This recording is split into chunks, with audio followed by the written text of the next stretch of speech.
the Bulldozer Matt Tremont, the 8-time Deathmatch Tournament winner, the former 2-time world champion, the owner of H2O Wrestling. And if there is one podcast to listen to, that is the Deathmatch Russell Podcast. Let's get ultraviolet, motherfuckers. And good evening once again, fans. You're listening to the Deathmatch Russell Podcast.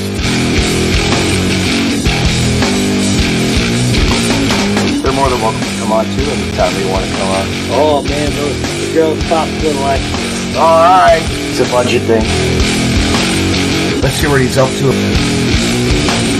Thank you, man, and thank you for giving me the time. Tune in right now.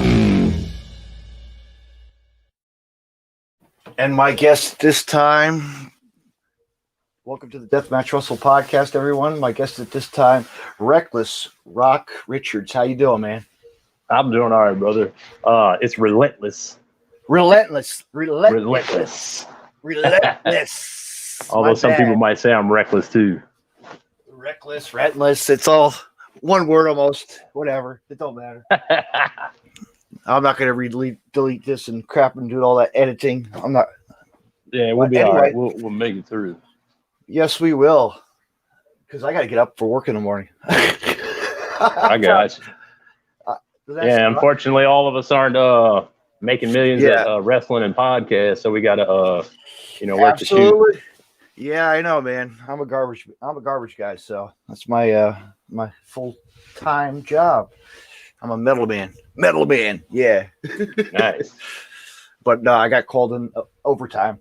They just needed a couple guys called out, so got to make that extra bucks, to pay for. Yeah, that never hurts. No, it doesn't. No. But anyway, let me just say, Roc. That's easier. Roc. Let me ask you this: what got you into wrestling? What made you what got you? Really, what really started my interest in wrestling was as a kid. I think I was maybe 5, going on 6. My parents split up, and it's the typical all-American story. Mom gets the kid and dad gets the hose. And so when I'd go to visit my old man, he had it was lucky if it was a 24-inch TV. I can't even remember if it had color, but our big thing was actually going in the newspaper when they actually still had this, but getting out the old paper TV guide from the Sunday paper. And we would just go through and just look for wrestling, it was, I can't even remember, sometimes you're up at midnight, sometimes it's 10 in the morning, whatever we could find, we would put a big circle around it. And that was kind of how I got into first watching pro wrestling, and I was enamored from the beginning, all the characters and the storylines. And it was my favorite thing to watch other than cartoons. Yeah, cartoons were always the Saturday morning go-to. They always had but then they had the rock and roll wrestling. People would watch that and be like, "What is this? You got to watch this. This is cool. This is like all wrestlers related." That was like the only cartoon really. And then G.I. Joe had with Sergeant Slaughter there. Yeah. But I'll tell you what, growing up, when you think about wrestling, you look at the article, you look at, like you said, the TV guide, you had your NWA, you had your, WWF, WCW, whatever was on, Yeah. I used to love those old shows. It was like 9 times out of 10, it ended in pure pandemonium, where the locker rooms cleared out. It was certainly a spectacle.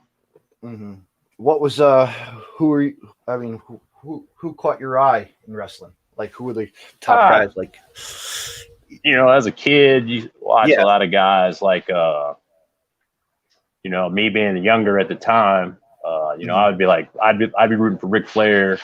My dad be rooting for Harley Race. Just tough old working man. You know what I mean? Like, I guess,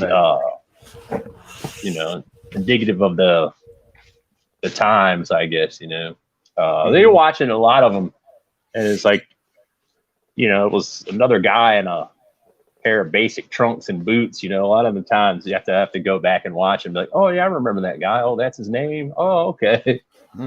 Yeah, that's Von Erich. That's the Von Erichs. That's you know, like guys like that. People really don't tag teams that, you know, wrestlers that really just stood out. You know.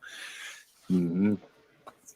Yeah, like but you mentioned the Von Erichs. Of course, you know you always remember Kerry, but then you go back like, oh, Kevin. I remember him too.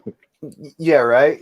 I know. And then the Rock, you know, the Rockers, or not. The Midnight Express and the Fantastics. You know. But my gosh, you know. But yeah, you're part of a tag team with another guy I've had on my podcast, Mr. Max. Yeah, we kind of started training together. I guess it's been about 5 or 6 years ago, and we were both kind of new and just kind of had a lot of the same interests and things like that. And we decided to make a go of it as a tag team, which for me I felt was good because you know you kind of get in there. At least you always got someone in your corner that got your back. You know, no matter whatever else might happen. You're not traveling on the roads by yourself. And yeah, we called ourselves Noise Pollution, and you know we made a go of it. Oh, and that's kind of cool. Yeah, it's kind of cool when you got those guys that you kind of you learn the business from the ground up. Yeah, because you're together.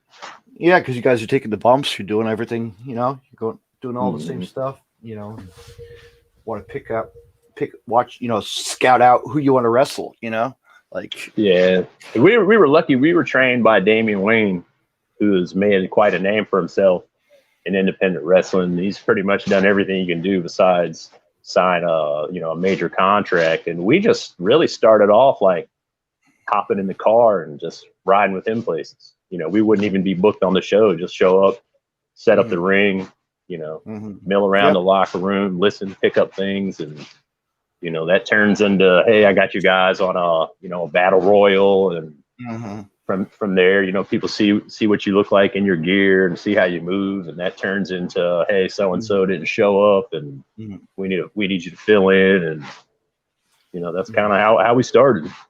Yeah, and then winning tag team championships, you know, tag titles, and you know. Yeah, we were fortunate enough to kind of pick up on things pretty quickly, and you know, what was your last title defense? Boy, I think him and I. Yeah.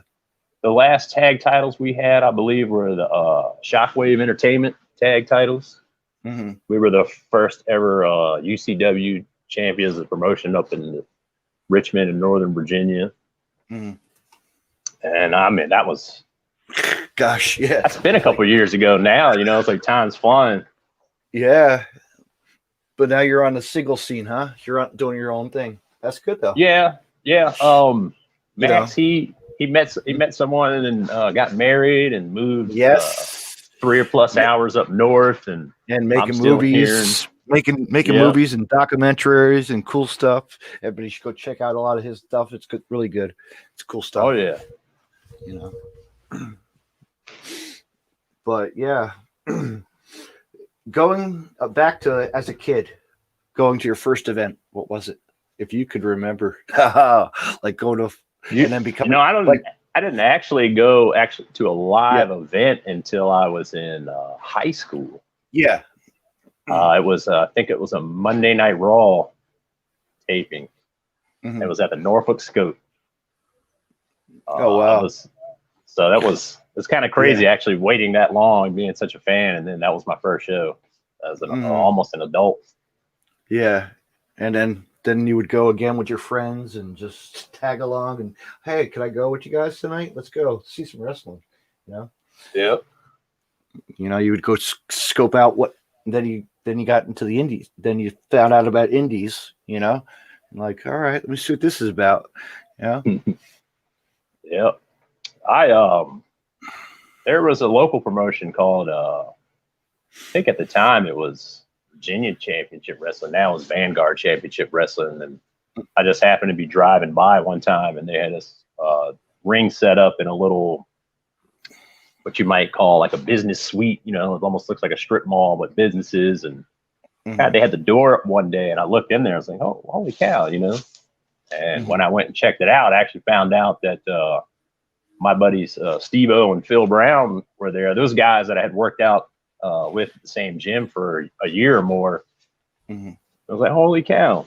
You know, at the ripe age of 23, I believe I was.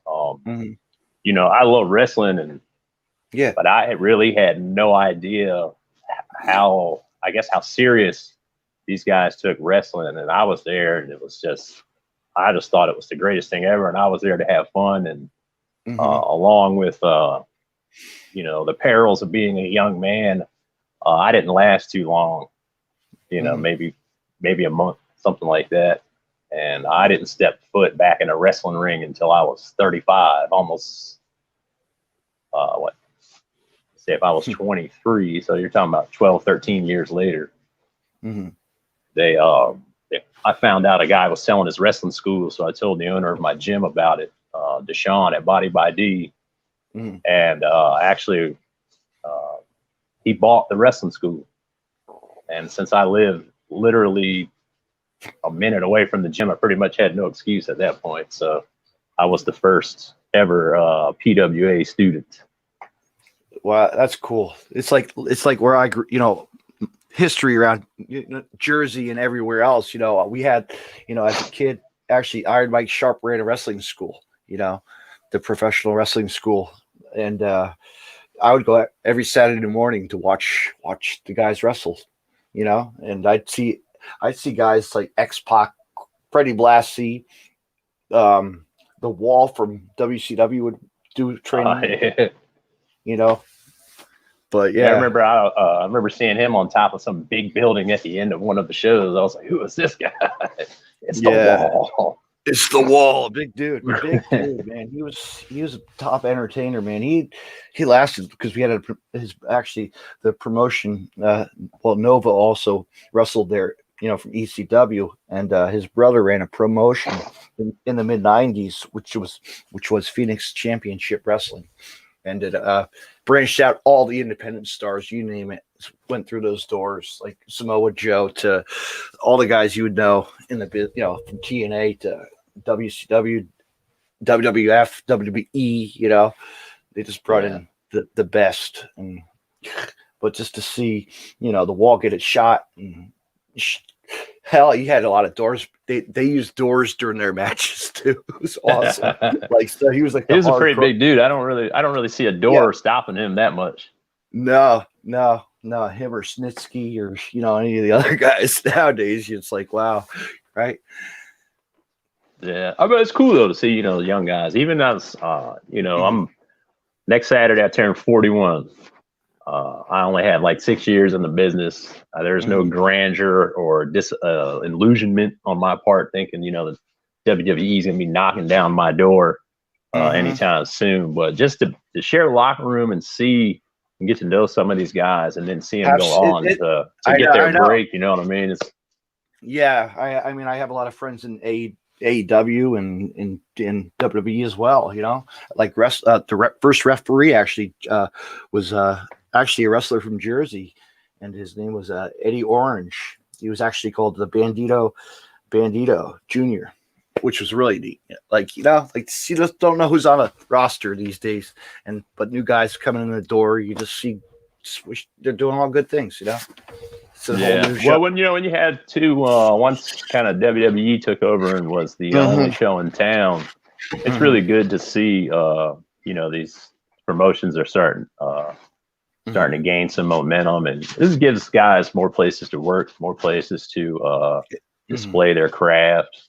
Especially with like AEW now, there's a lot of it's a different style of wrestling, you know. It is, and which I love about their business is that the wrestlers could go and do an independent show and not get hassled, you know, not get yelled at, you know, which is really, like, that's cool. Like, I mean, WWE, no, you can't do that. You know, you're signed, you know. Yeah. You get a road agent and they tell you pretty much lay out everything for you, and you know, It's kind of like taking an artist and saying, okay, you can only use these two brushes. Now go paint a masterpiece. Yeah, but I have a lot. One friend of mine. I'm sure you heard the name millions of times, and Joey Janela. He's a guy from Asbury Park, New Jersey. Right up the road, like almost down the shore. Yeah. But he actually works with another company that Game Changer Wrestling, which is a real GCW is a big promotion that really took the world by storm. By wrestling. And then genres of deathmatch wrestling to, the hybrid wrestling to just great all around, competition. Yeah, you get if you talk to your regular old local wrestling fan, I mean, that now they kind of know, okay, AEW's out there. But you'd be really surprised, or maybe you wouldn't, how many guys that don't actually know that there's independent wrestling. That you can travel less than an hour away and actually watch live wrestling. Yeah, that's what I say. Like, if you notice, the East Coast is really spread. We have a lot of wrestling, and the East Coast is smothered with wrestling, which is really like, because you could go up north, you could go to South Philly, you could go to, New York City, it's just, or you travel to the West Coast or Mid-South, Chicago. I've done a couple of them trips. It's fun. It's just fun to get out and just see what's out there, Yeah. I personally, I enjoy the setting of the independent show. It's more also where I'm looking for. It's more intimate. You kind of get to see the characters up close and personal. When you go to a WWE show and you yell at a guy, you suck. He can't even hear you, but at an independent show, you can look at the guy square in the eyes and tell him you suck. Yes. Chances are he's going to tell you, no, you suck. Yep. Yeah, and like I always like to ask this question, worst experience with heckling with heckling a fan, like getting involved with somebody. We did a show for Mountain Championship Wrestling down in Pikesville, Tennessee one time. This was when me and Max were still partners. Him, Dewan O'Neill and Benjamin Banks all hopped in a car and drove 10 hours to Tennessee. And there was this older lady who's, if I had to guess, she was probably well into her 60s, maybe early 70s. I don't know. She was in there dressed like she was 40. And I can't really repeat what she was saying, but it was quite vulgar. Yeah. It had to do with what she was trying to do to us after the show. Yeah, I hear some great heckling stories about it. I've heard so many stories. I like to talk about the one where actually I was talking with Brad Cash. There's a guy from Tennessee, Brad Cash, and he went to an independent show, and it was like 40 people in the crowd, and it was like a KKK riot. Like they had pitchforks and everything. Oh, Jesus. Couldn't you imagine having pitchforks? Like just I'm leaving, goodbye.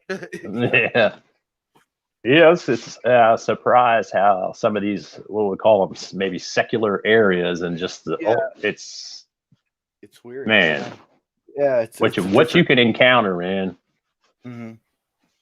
I've never experienced that ever. I don't think I ever will. No, I've been in a riot with chairs. Maybe that's about it. Like at a combat CZW show or a Game Changer show.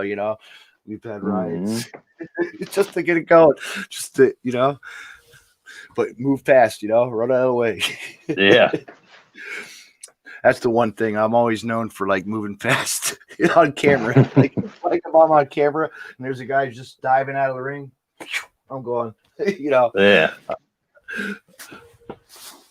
But yeah, man. Nowadays it's like you just want to watch it. These fans just like to really just get on, under the skin sometimes, and just like it's like, come on, really let the guy do his thing and just wrestle, and don't be just have fun. Well, going like, especially some of the promotions further south you go, these guys will say anything they can think.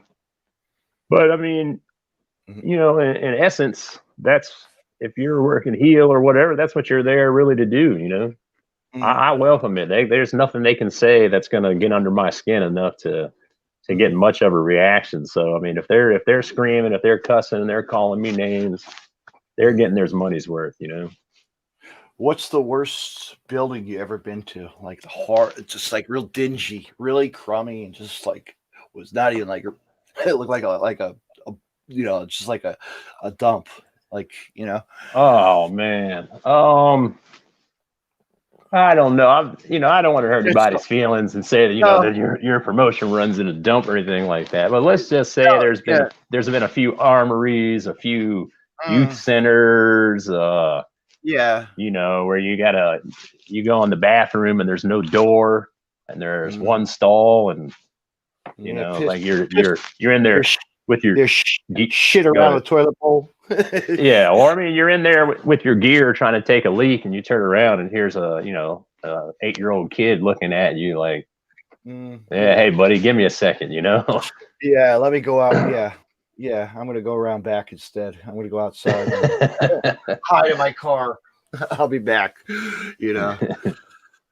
Or you go in the truck, the pickup truck, you know, the big U-Haul trucks. Yeah. You know, they use those a lot. Those, but that's gotta improvise somehow. You know. And I tell you, some of the hardest, not to speak to the quality of the venue, but some of the hardest venues to work is when you're standing in a low boy and your head is about 4 inches from the false ceiling. Yeah, the ceiling is so you're like, yeah. Like, okay, what am I doing here? Yeah, looks like we're working the headlock, brother. That's it. But then you got the rope. Then they have the rope barrier or a chain. I always get a kick out of that. Like you look at some of these promotions, you know, online, and you look at them. They got chains, or they have crossing guard tape. It's their. Oh yeah, I already watched like old what was it, World Class Championship Wrestling, when we were talking about like the Von Erichs and how does the Freebirds make it to the ring, and there's like one little thin piece of twine, you know, roping off the crowds. Those guys, man, I don't know how they did that, you know.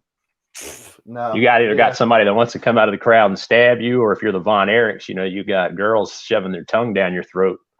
I'm surprised Hercules Hernandez wouldn't swing that chain, you know, grab it and swing it around, you know. Yeah. That was a character, man. Remember that guy? Man. Oh yeah. He was like the beast of, you know, like the berserker, of course, too, you know. Just like these crazy guys. They got their time in the ring, but man, yeah.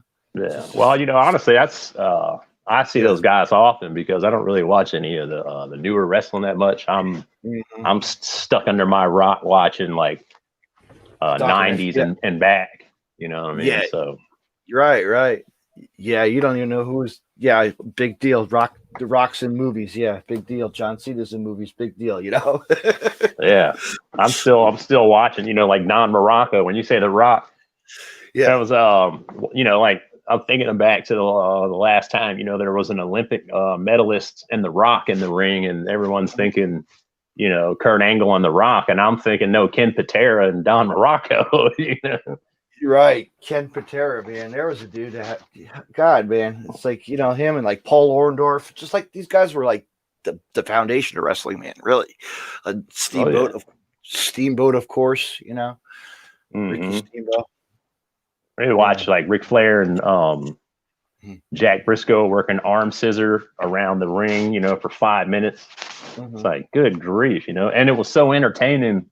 I was so invested that, you know, it's even hard to believe that the guys like stuff they're doing now. I mean, it's amazing athletically. It's so amazing, but such a transition from what wrestling used to be, you know?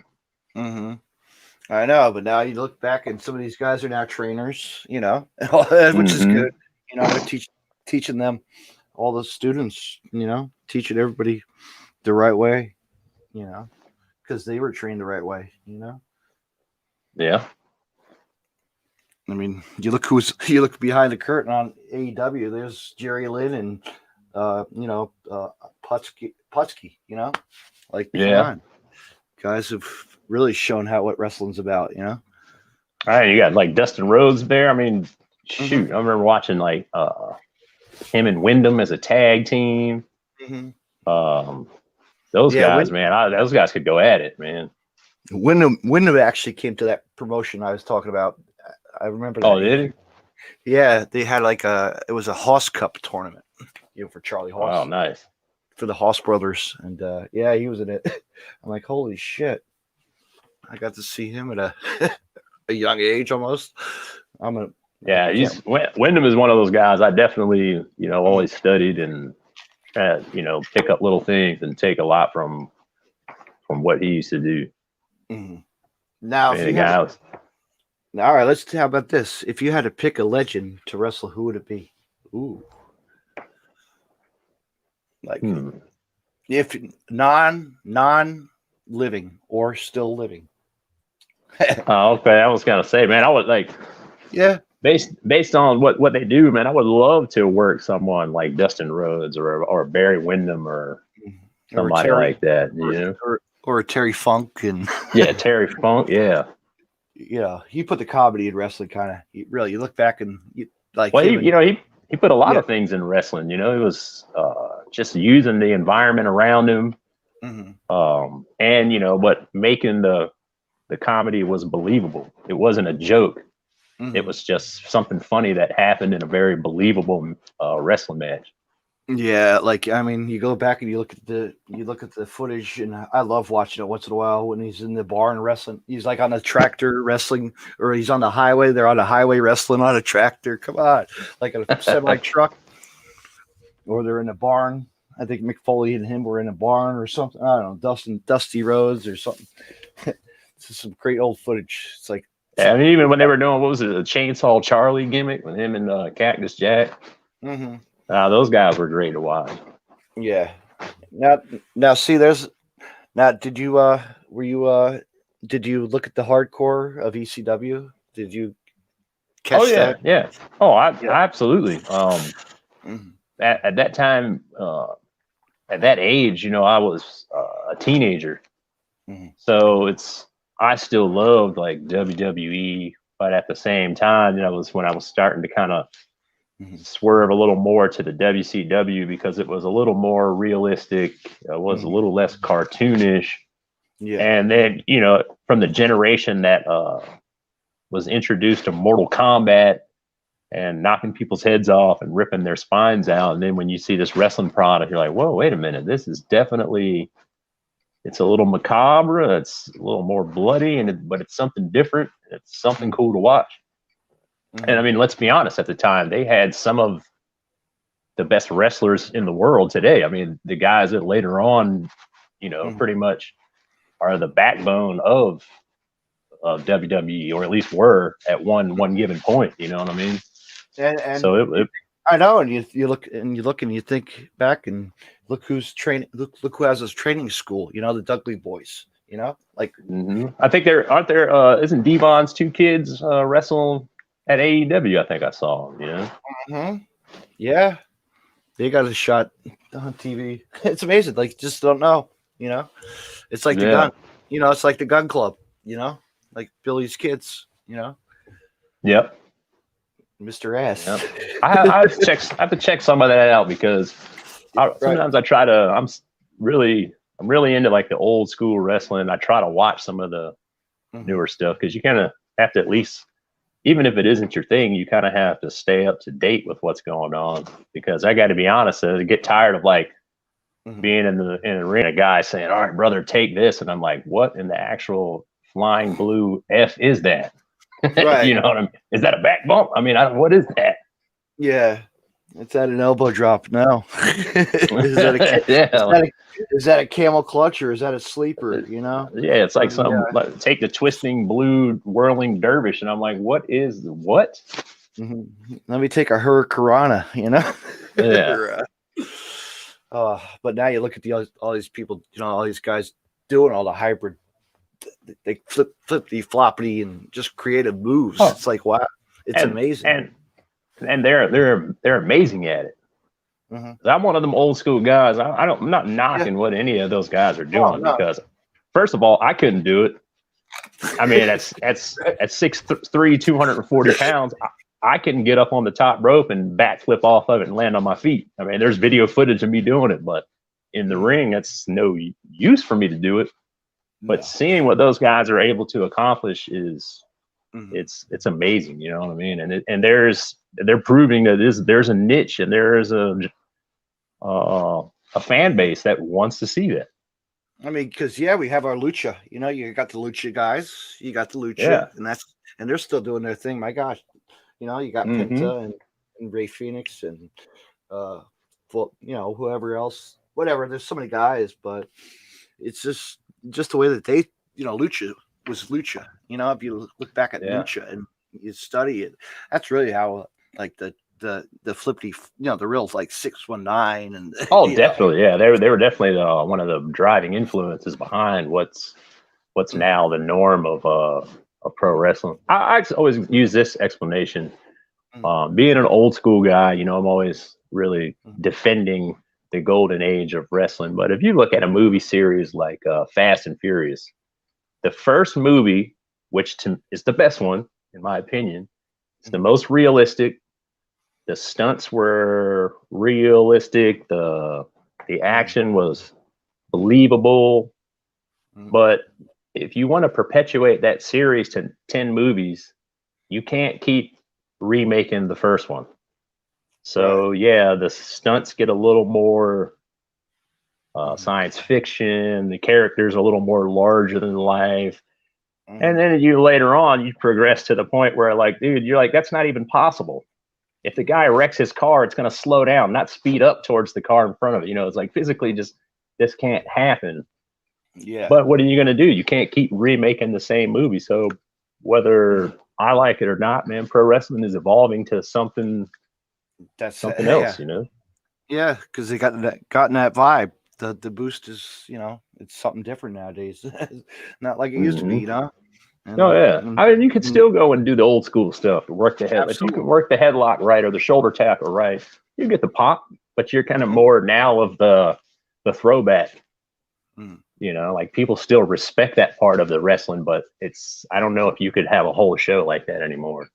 I know it's hard to, you know, that's what people don't realize. Like, you go to an independent show, you want to have an old school feel to it, you know, and that's what the promoters want to do, is throw the old, you know, throw up the red ropes or the blue ropes and just, you know, go old school, you know. And you can go down in deep in Tennessee, and I saw two guys put on what I would, you know, like a 5-star acrobatic match, and really no one gave a shit. Because they still want that definitive good guy, bad guy. They want to see punches and kicks. They want to see a fight. They don't want to see the, you know, an acrobatic spectacle, if you will. No, and then that's why they would have like the, you know, you have your events at the fairgrounds, you know, and that would catch people's attention too, because, you know, it's something to see. You know, you're standing around getting online for cotton candy, you know, looking at the, you know, the next it's like, you look at the old shows, and out of the back comes this monstrous, you know, guy that's 1.5 feet taller than everybody in the building, with a pillowcase over his face. Yeah. And then like now you see a guy come out that's, you know, lucky if he's 6 foot and weighs 180 pounds and can fly all over the building. You know, at 100 miles an hour, you know, and give you the gore, or a you know, the abyss move, the sidewalk slam, right? Yeah. There's guys that came along. Well, that's cool. You know, when I work them, you know, I let them fly all around, do all the flips they want, and then after a while, I get tired of it, just catch them and slam them on the mat, and all right, now it's time to work the headlock, brother. What's your finisher? I didn't even look it up. My finisher? I don't really. Somebody asked me to name it one time, and I think I called it Dissension, just because it was the coolest thing I could think of to describe the move. And I thought that I invented this move. I did about a year ago see a guy from WCW. It was one of the tag teams from Japan. He hit the move, but not really how I hit it. And what my move is basically is a bulldog, except I invert the guy where he's looking up at the sky. So when I got his head under my armpit and I'm just standing straight up, and then I take this hand, and when I go down to the mat, I'll just pretty much drive his head right into the mat and put all my weight on it. Right. And there's just something. That was something I came up with when I was about 22 or 23, dreaming of being a pro wrestler. You know? Mm-hmm. Yeah, you got to be creative. You know. Yeah. Yeah. You really, you just have to. I mean, look how many years. How many years was DDP wrestling?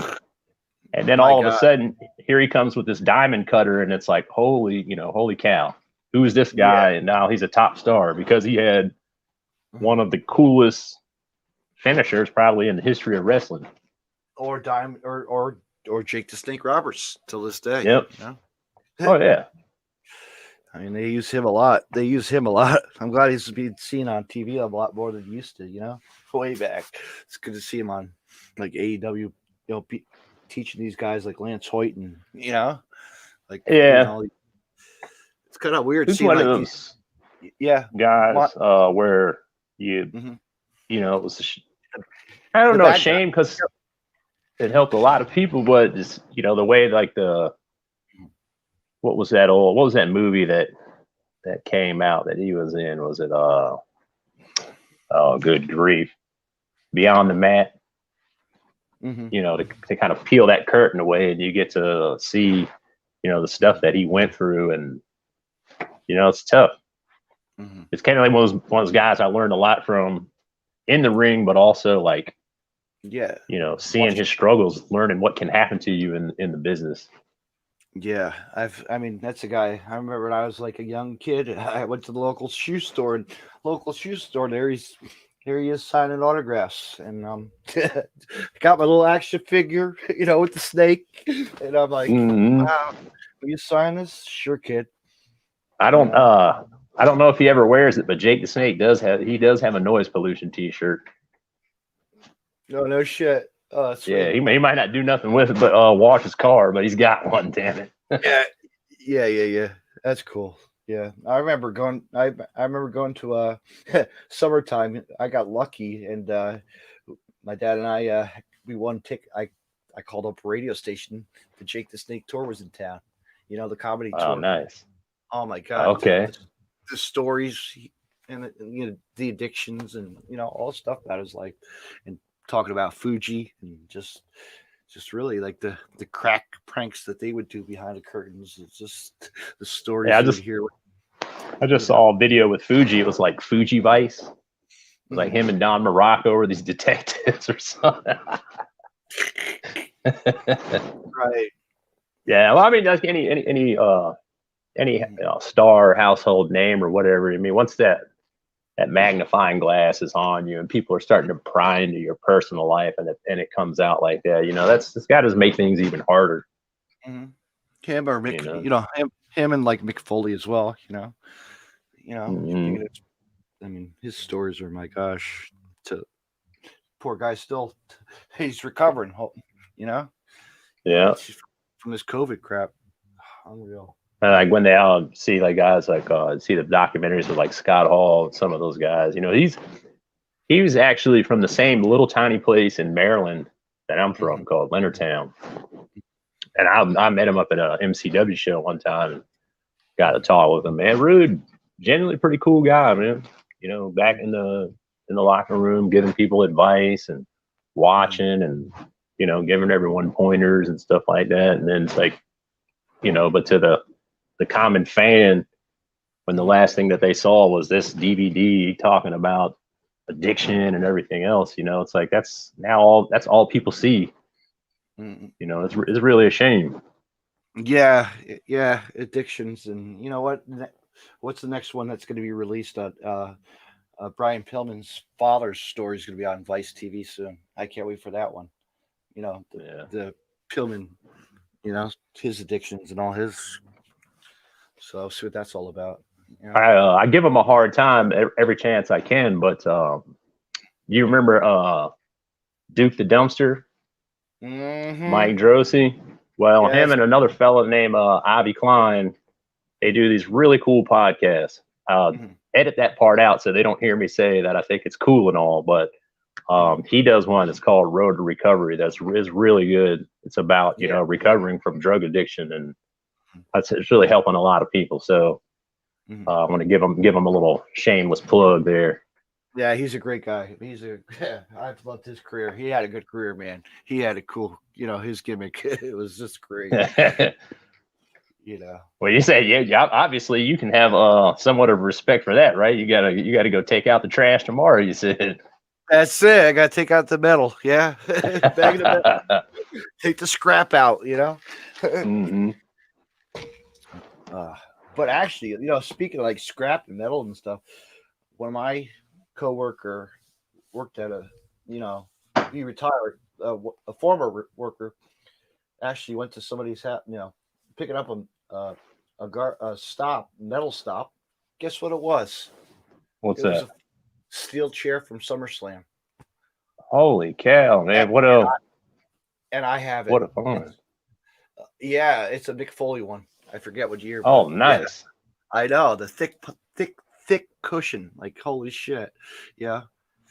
Well, you were talking about the scrap metal. It's really cool now seeing on WWE. I've never personally met him, but I think that he used to wrestle under the moniker Scrap Iron.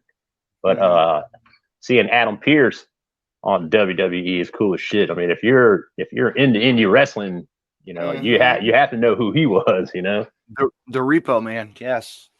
So seeing those guys, man, that's really cool to see that there's even if you don't sign the big contract or main event WrestleMania, it's really cool to see that guys in the business who've been there for 20 years and genuinely know what they're doing, or at least getting the opportunities to go and teach people and and it's being a part of the big show, man. It's really cool. I've actually had a couple of his guys, Pele Primo, really cool dude. Shane Hagador, this is the guys like that been around for years, and Ring of Honor students that were, the guys that were sweeping up the ring, like yeah. And then I remember going to a Ring of Honor show, and actually he dressed up. He had a white. It's on it's on YouTube. I found a clip. I started a chant that night at a Ring of Honor show, the Repo Man, because he had the glasses and the white stripe. It was like, we had to mimic him, so that got the pop of the night. Just to see I'll send that to you. You'd get a kick out of it. Well, let me ask a few questions now. How long have you been doing the Deathmatch Russell podcast? I'm going on almost 5 now. 5 now. Okay. 5 years in the biz now. Yeah, 4 years. Who's one of your more favorite guests that you have on? Boy, I can go back to my favorite, or like I've had so many good ones. I've actually had PCO on my podcast. Oh, nice. Oh man, you know what? Like I said, another one of those guys that I never met but I love what he's doing, the videos and all that stuff. Man, I pop like crazy for that stuff. Yeah. Just to see his career progress from back and then because he was like I said, Game Changer Wrestling picked him up and had a couple. He had to run with them, and just the attitude that he had. This drive for wrestling. But if I go back and talk to guests, I've actually really like made you want to wow. I've had Dr. D. David Schultz on. Okay. I've actually had also the guy who actually created all the themes for WWF. Oh, like all the music and JJ McGuire, yes, along with Jimmy Hart, yes. Oh, okay. So he did all those Thunder in Paradise theme, and Isn't that awesome? Like that's the real, Yeah. not the Jim Johnson version stuff. It's the real deal.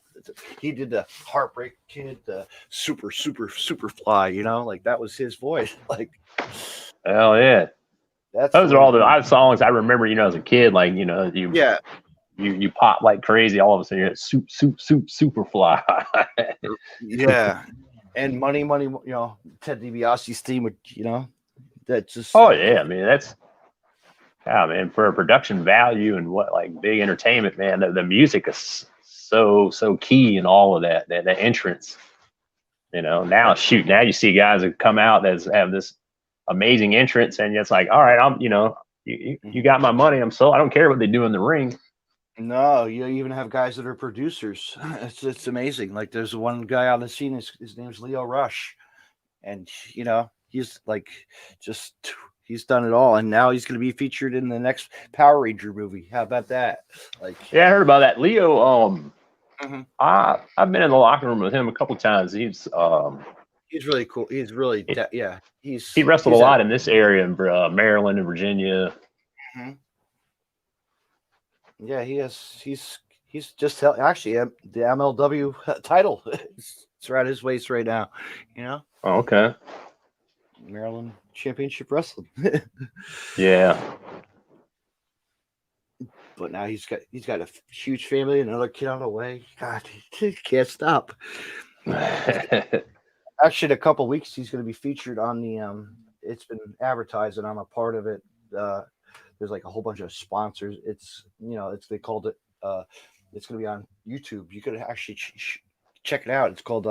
It's Game Changer Wrestling presents Fight Forever. It's going to be a 24-hour marathon of wrestling. Oh wow! So yeah, that's gonna take some real logistical expert to pull that off, man. You got to bring in teams of guys and just take over. Mm-hmm. Yeah, 24 hours of wrestling. Can you imagine? Can you imagine doing that? Just be like, oh. But they're gonna have certain blocks, though. They separated the time frames. I think like I have a block at midnight. Like 1 hour block. Oh, okay. So it's cool. It's just gonna be a cool kind. It's somehow though. I feel like Gordon Sully.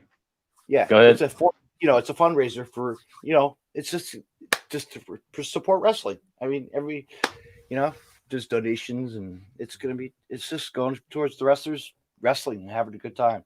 That'd be cool, man. Make sure I'll get the links from you after we finish up. What I was gonna say is I can picture Gordon Sully would announce that thing from the beginning to the end.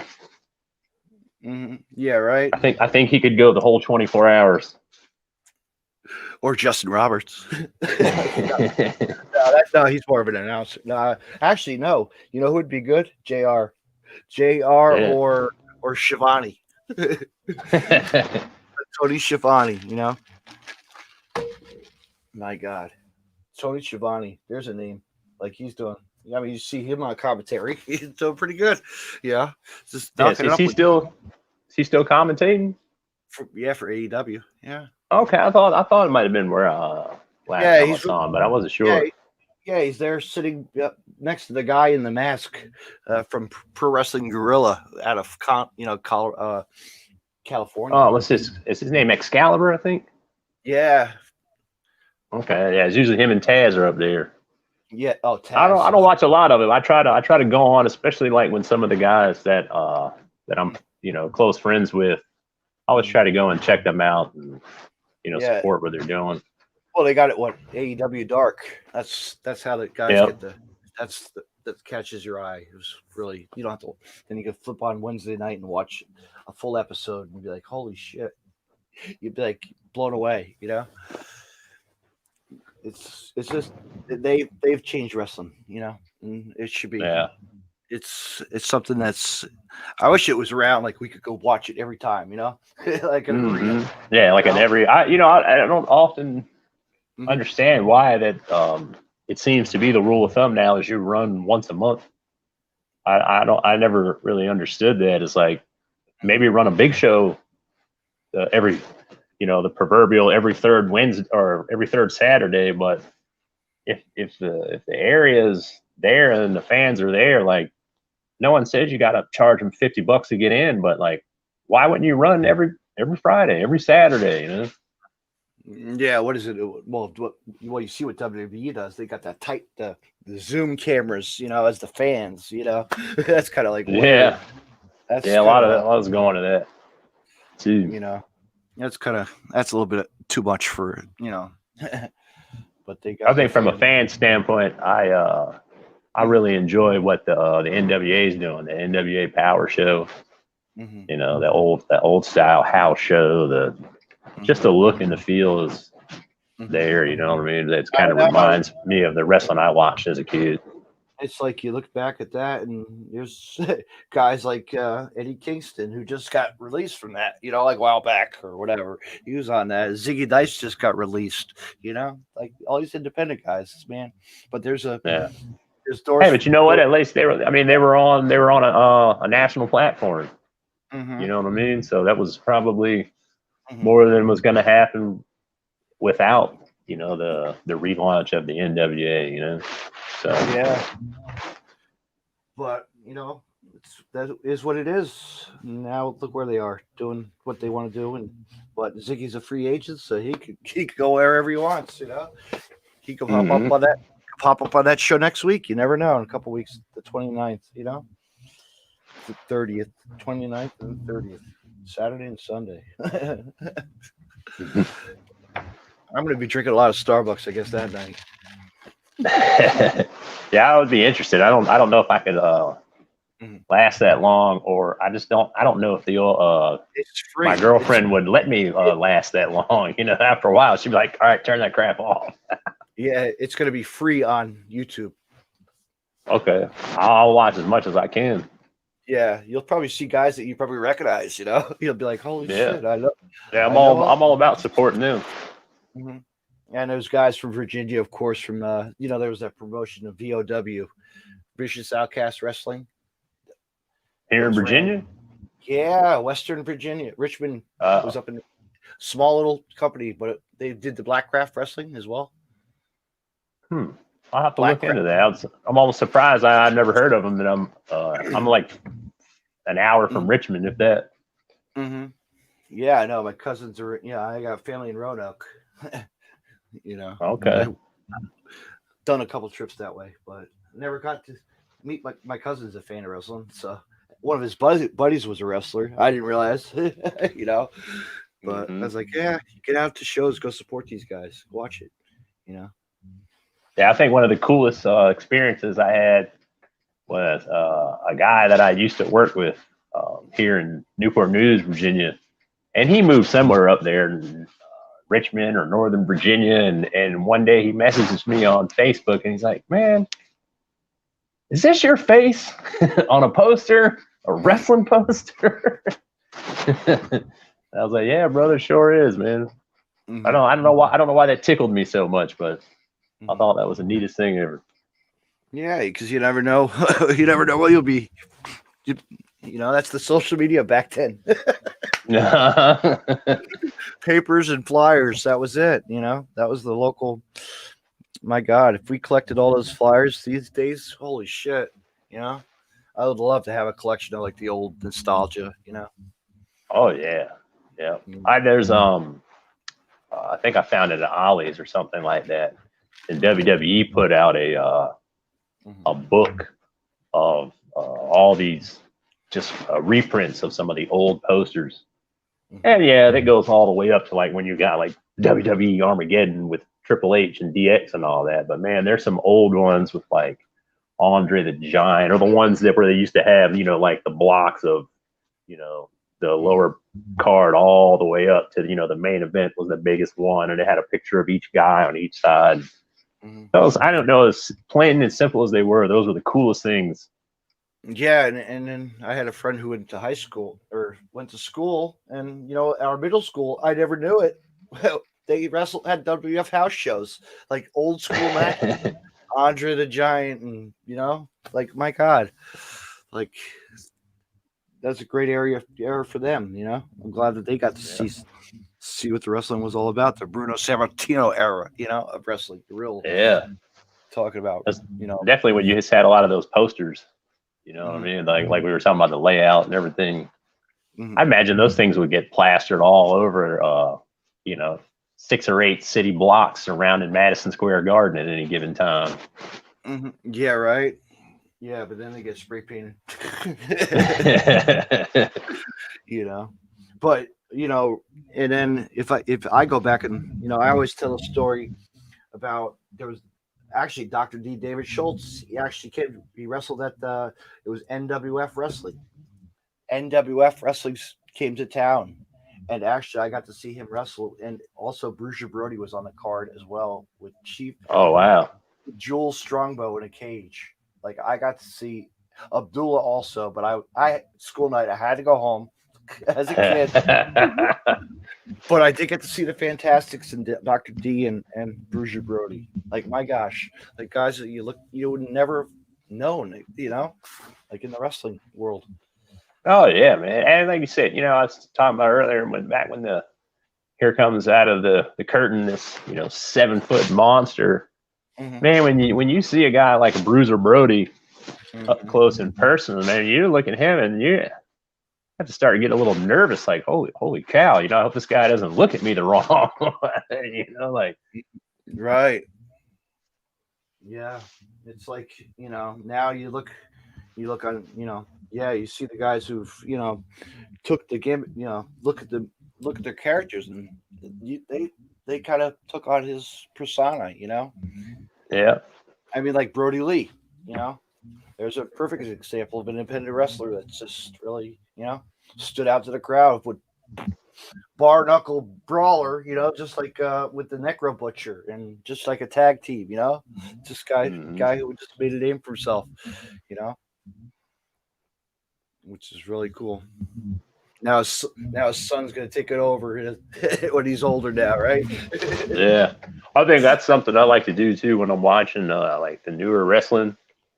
Is to I'll start picking apart what guys are doing, and I'm like, oh, I know where he got that from. Oh yeah, I know where that came from, or I see shades of this guy and stuff like that. Yeah, you see a super kick from this thing and be like, oh, come on, is this Shawn Michaels? It's just these young bucks. Come on, like who got this gimmick? Come on, who got this kick in? Right? I tell you what, though, man, I've never met those guys either, but they're making boatloads of cash, so you almost can't knock them. Yeah, but now you look at now you just see what's circulating now. The Bullet Club's coming back. They got. Oh, is it? Yes, it is. Luke Gallows and whatever his other name. I don't even know the other guy's name. But yeah, they're in it. They're in it now. So man, those guys. You know what? Those guys.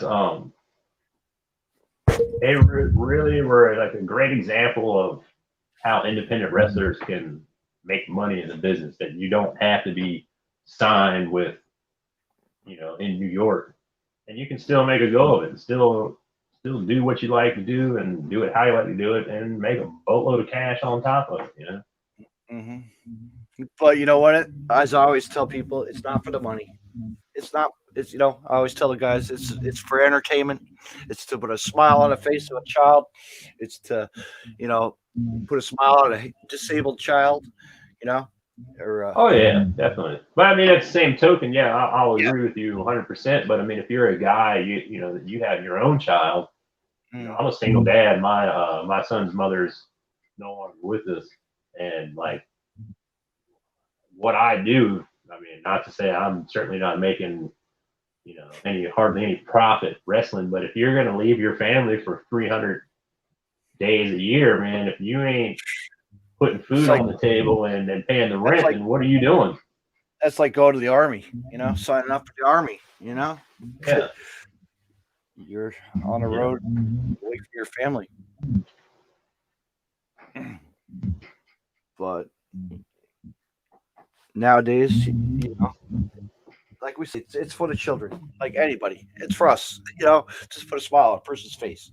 And definitely. I just like guys that are on what you call they do my finger thingy, the smart marks or whatever, and they're on social media and they're saying, I hate the way they book the show, and come on, I'm paying my hard-earned money for this. And I'm like, dude, you bought a $10 a month subscription and bought like one T-shirt.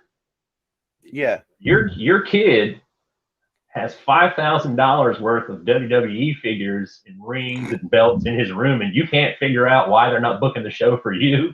Right. You didn't. Yeah, you're not making any money for WWE. It's still all about selling the movies and the toys and the merch. You know. Yeah, and shit, to this day, you know, we it's an addiction. We can't stop. Yeah. So I mean, you know, it's like, oh, we love like working shows and we're doing autograph signings and like, you know, we're like, you know, cool with the kids and signing everything they got and you know, taking photos with them. And then here comes this grown man and like wants me to sign his T-shirt. I'm like, dude, you know, get a life. You're 40. You know, man. Like I'll take the picture, whatever. But come on, man. Like let the kids have their fun. No autograph, you don't need it. It's not going to be famous, buddy. Yeah, it's like just man, let the kids have their fun and get out of the way. Right. But you know, I'm sure you love doing benefit shows, and you know, for everybody that has a disability, which is a good cause, and you know, for everybody that always. Oh yeah. Well, we always, man, and I still do it now. You know, I donate my time for those and do anything. And if you want me to go there to the hospital and sign autographs for 10 hours before the show, man, I'm game, because you know those are the little kids, those are the people that we do this for. You know, especially indie guys. Bro, I ain't making no money wrestling. I'm putting smiles on lots of kids' faces, and I'm loving every bit of that and enjoying it. And that's, you know, like you said, that's why we do what we do. Absolutely. It's you know, and it's always, as I always say, you guys do it for us fans. You know, it's what we put our dollar in the pocket, you know, just to support you guys, you know. And we branch out. Look at us today. We're on a podcast. We're friends. See, it's gonna be like a long thing till we die. You know, like definitely. Like a family. You know. Yep, it always is, and people don't realize that. You know. I mean, let's be honest. To put your body through that type of punishment, to cram yourself in a car and drive 10 hours to a bingo hall, to do that to your body, and then cram yourself back in the same car and leave immediately after the show and drive the 10 hours back. I mean, you have to be some special kind of gnome in the brain, you know what I mean? To do it. It's a passion, you know. And the same with the fans. I mean, you're watching a bunch of grown men half naked, covered in oil, you know, fight each other. I mean, yeah. Yep, the smell of Ben Gay running around. The guy that would always wear it, the Patriot, the local guy. Yeah. Just grease himself up, and oh god. You take your kid there, and whoever your kid's rooting for, you root for the other guy, you know, just because. Yeah. Now before all the COVID, what was your like wrestling, like last show you did before COVID? Well, I mean, in Carolina, I just did a show for Shockwave Wrestling Entertainment. What's today's date? It was last weekend. You know, so there are still places that are able to run shows under very strict guidelines. I mean, bro, and I'm one of those guys. I'm not like really into the mask, but my girlfriend and my son at home, you know, I'm in the locker room, still got my mask on. I was actually one of the only wrestlers that actually tied a bandana around my face and wrestled with the bandana on.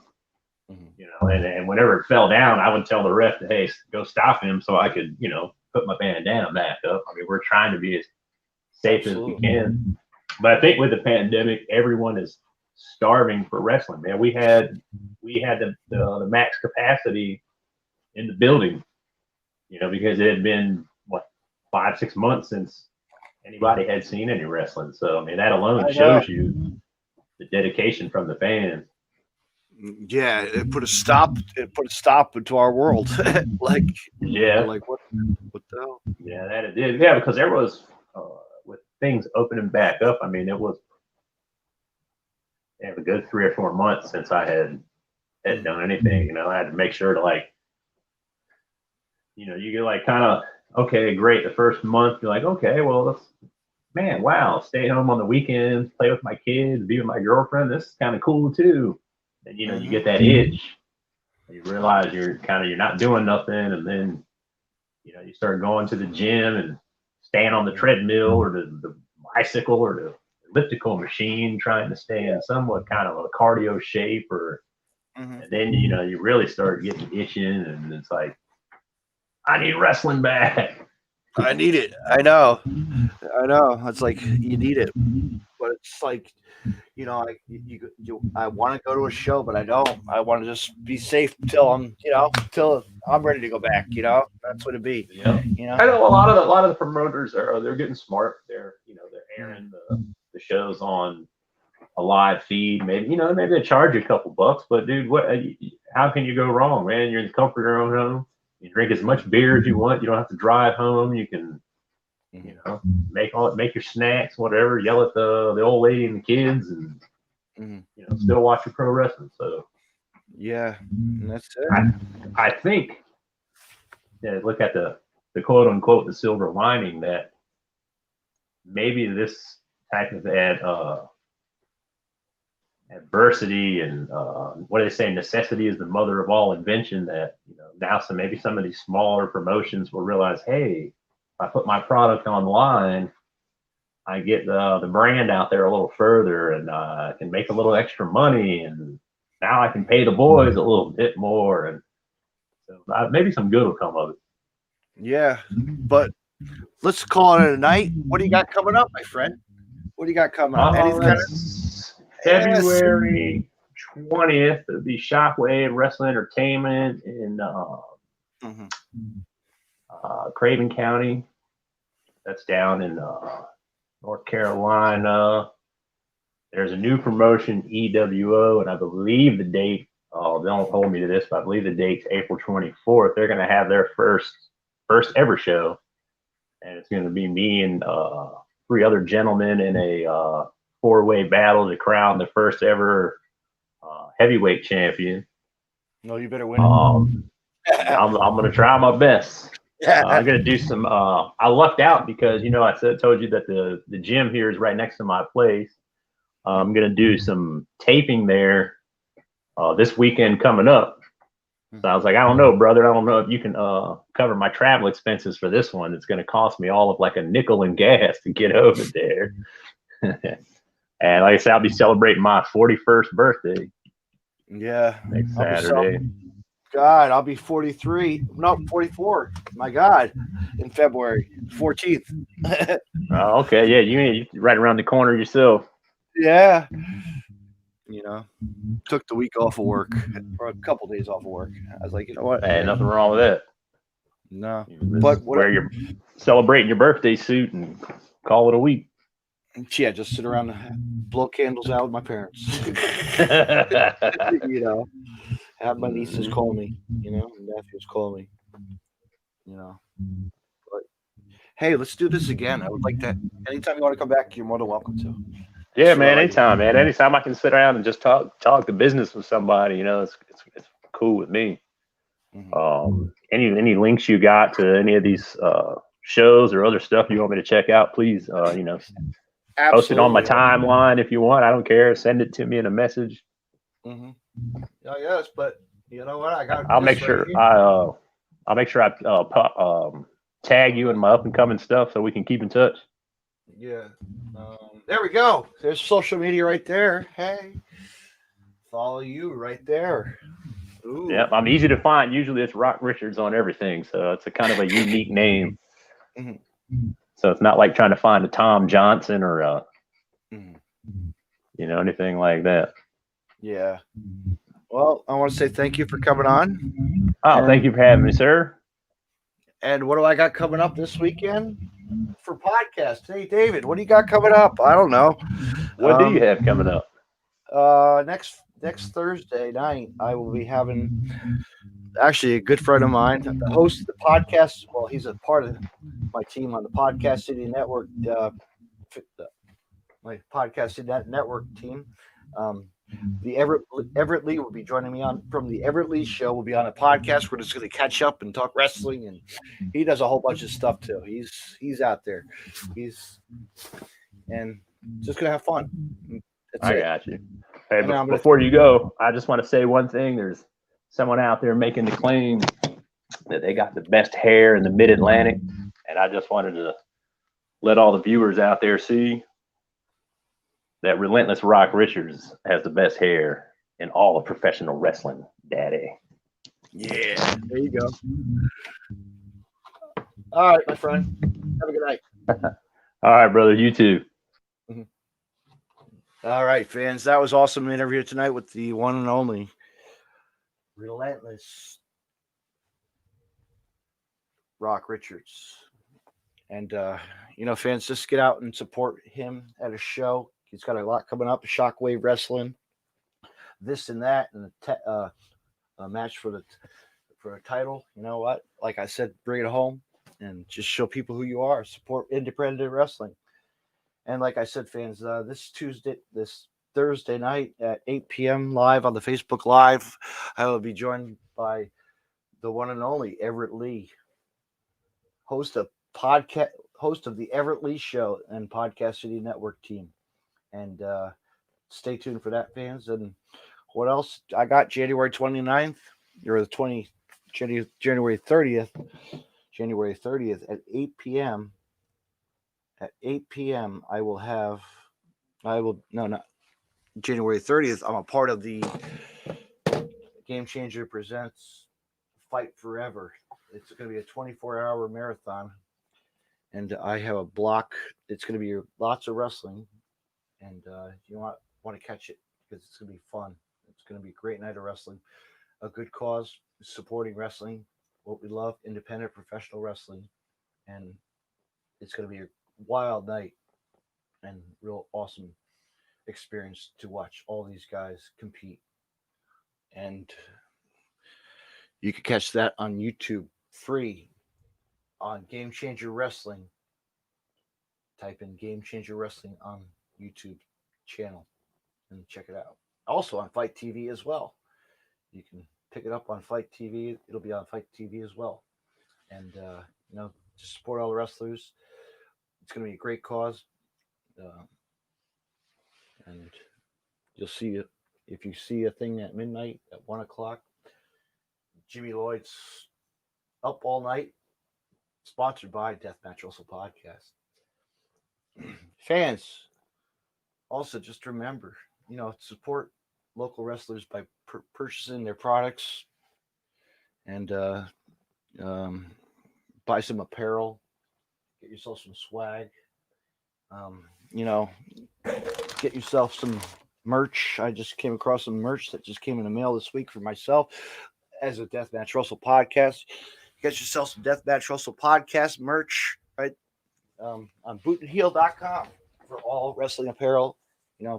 Type in Deathmatch Russell podcast, look up wrestlers. You can buy a t-shirt, hoodie, support everybody. And that's it. Podcast City Network.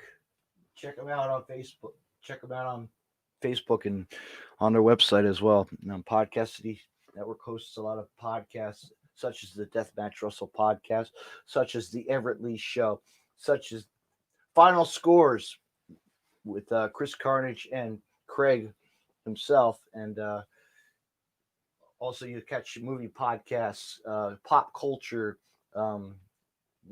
rock, this and that, cosplay, this and that, and a whole bunch more. Fans, thank you for listening to the Deathmatch Russell, and have a great night.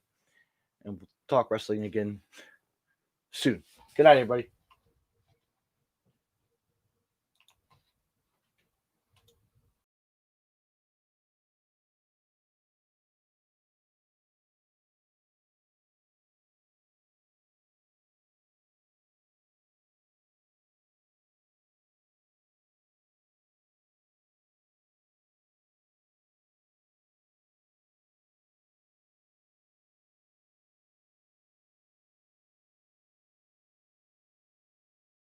can find more Deathmatch Russell podcasts on the following social media: deathmatchrussell.com, follow on Twitter at DavidNJ32, and on Facebook, facebook.com/DJDaveNJ32. Find me on Podcast City Network at podcastcity.net, facebook.com/Podcast City Network. Hit the like button and share, and on Twitter at Podcast City Net. You can hear Deathmatch Russell podcast on Stitcher Radio and on iTunes. Hey, wrestling fans, check out bootandheel.com for all your independent wrestlers, apparel, and more. Also, check out Deathmatch Russell podcast as well. www.bootandheel.com.